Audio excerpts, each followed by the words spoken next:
Ngazi TV, la chaîne du futur, la chaîne de faut être, reste tous authentique. Bon, victoire de la France.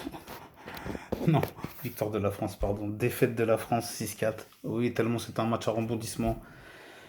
Ouh, la France qui s'incline 6 buts à 4, 6 buts à 4 face à l'Angleterre dans ce match bon, qui compte un peu pour du beurre pour la troisième place de la Coupe du Monde. Mais finalement, ils ont réussi à donner du peps à ce match. Ils ont réussi à réveiller tout le monde, surtout au moment où on s'est aperçu que la France perdait 4-0 à la mi-temps. Il y en a pas mal qui avaient dû zapper ce match et qui se sont dit oulala, qu'est-ce qui se passe, on va aller regarder ça vite fait.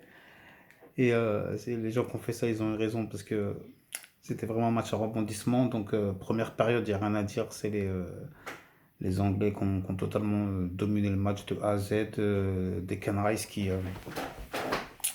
couvrent la marque. Ensuite, on a Konsa ouais, qui double la mise.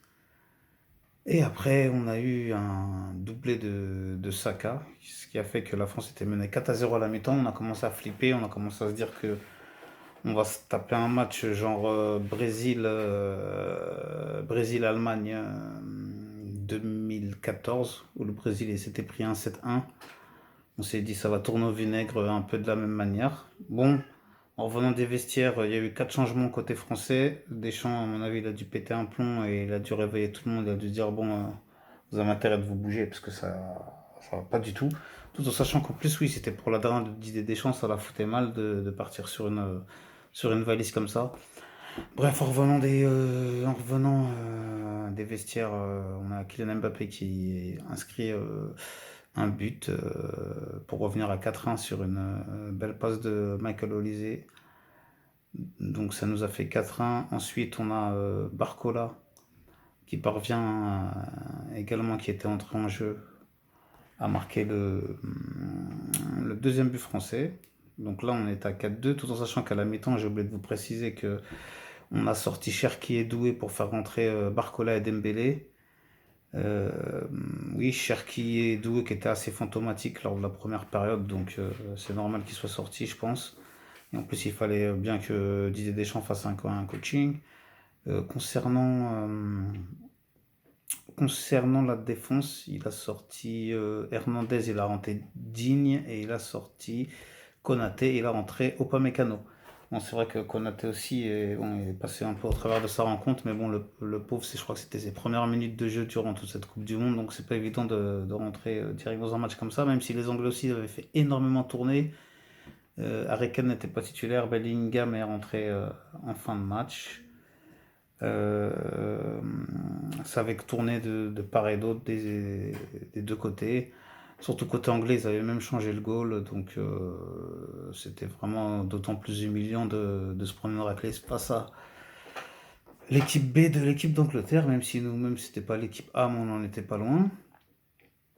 Ensuite, on a eu Dembélé, pareil, sur une jolie passe de lycée qui nous a mis un doublé. Donc, on s'est retrouvé à 4-3 à un moment. On s'est mis à y croire. On s'est dit que c'est bon. On allait soit égaliser, soit repasser devant. Bon, c'était un match de folie, hein. Ce match-là, il m'a fait penser un peu au match qui a eu lieu cette année entre le PSG et le Bayern, qui s'était fini d'ailleurs à 5-4 au parc. Et c'était un peu pareil, ça allait un peu dans tous les sens, même si le scénario n'était pas du tout le même.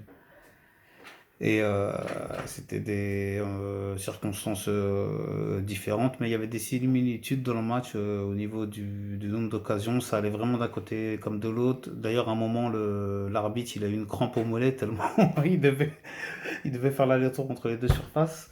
Parce que oui, au niveau des statistiques, je crois que c'est 17 tirs pour les Anglais, 9 cadrés. Je crois que pour la France, c'est 16 tirs, 7 cadrés.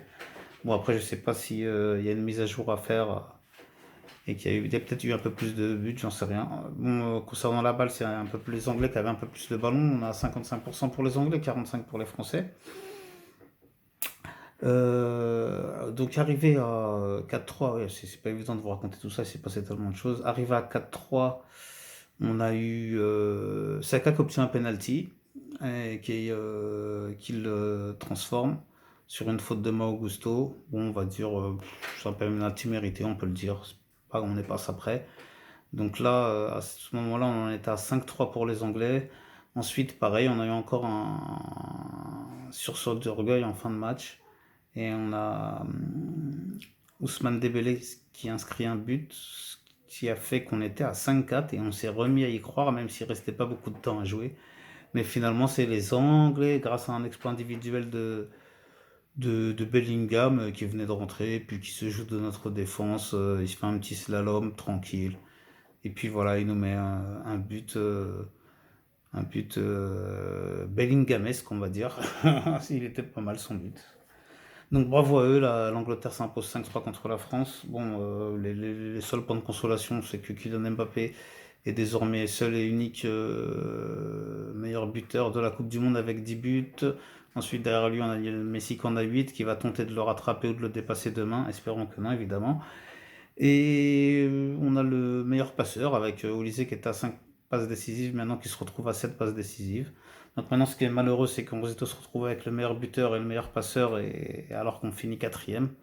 Bon, bah tant pis, c'est des choses qui arrivent. Hein. De toute façon, avec Kiki, lui, cette saison, il n'a pas eu de chance. Il était meilleur buteur du championnat d'Espagne. Il n'a pas gagné le championnat. Il a été meilleur buteur de la Ligue des Champions. Il n'a pas gagné la Ligue des Champions. Et il est le meilleur buteur de la Coupe du Monde. Enfin, pour l'instant. Et il n'a pas gagné la Coupe du Monde. Bon, bah c'est pas grave. En tout cas, voilà, on aura fini pas sur une belle note, mais on a sauvé les meubles, hein, parce que 6-4, ça aurait pu se finir en 6-0, mais finalement ça se finit à 6-4, donc on a échappé à la honte suprême, la honte ultime, parce que bon, vous savez, tout le monde en aurait profité pour nous railler et se moquer de nous, parce que on n'est pas trop en odeur de sainteté en ce moment, l'équipe de France, je sais pas pourquoi. J'ai l'impression que pas mal de monde nous en voulait, donc il y en a bien, il y en a pas mal qui devaient être contents de voir 4-0 à la mi-temps en espérant qu'on en prenne encore plus, mais bon, c'est pas grave, ça reste un match de foot. En tout cas, ils nous auront fait vibrer, ils nous auront quand même fourni des émotions. Dans un match qui semblait perdu, franchement, c'est agréable de se rendre compte qu'ils ont essayé de renverser la vapeur, même s'ils ne sont pas parvenus. Donc voilà, maintenant, tant pis. On a fait une belle compétition, quoi qu'il arrive, même si ça se finit un peu comme ça, en nœud de boudin, mais bon, c'est une preuve, une fois de plus, que bah, limite qu'on n'avait pas notre place en finale. À partir du moment où vous perdez contre l'Espagne avec 2 buts d'écart en demi, et que pour le match de la troisième place, en affrontant l'équipe B d'Angleterre, on se retrouve pareil à se prendre des 6 buts à 4, bah voilà, c'est bien la preuve qu'on n'avait rien à faire en finale et encore moins, on avait encore moins les capacités, le niveau pour pouvoir gagner cette Coupe du Monde. Bon allez, la vidéo va s'arrêter maintenant, sinon ce sera trop long. Merci à tous de m'avoir suivi. N'oubliez pas, vous êtes sur Ngazi TV, la chaîne du futur, la chaîne où vous faites, restez tous authentiques. Si vous êtes restés jusqu'à la fin, s'il vous plaît, likez la vidéo pour lui donner un peu de peps. Ceux qui peuvent booster, merci à vous de booster sur YouTube. Allez, prenez bien soin de vous et de vos proches, que Dieu vous protège. Amen, amen, shalom, Ngazi TV, la chaîne du futur, la chaîne où vous faites, restez tous authentiques. Merci à tous, à bientôt.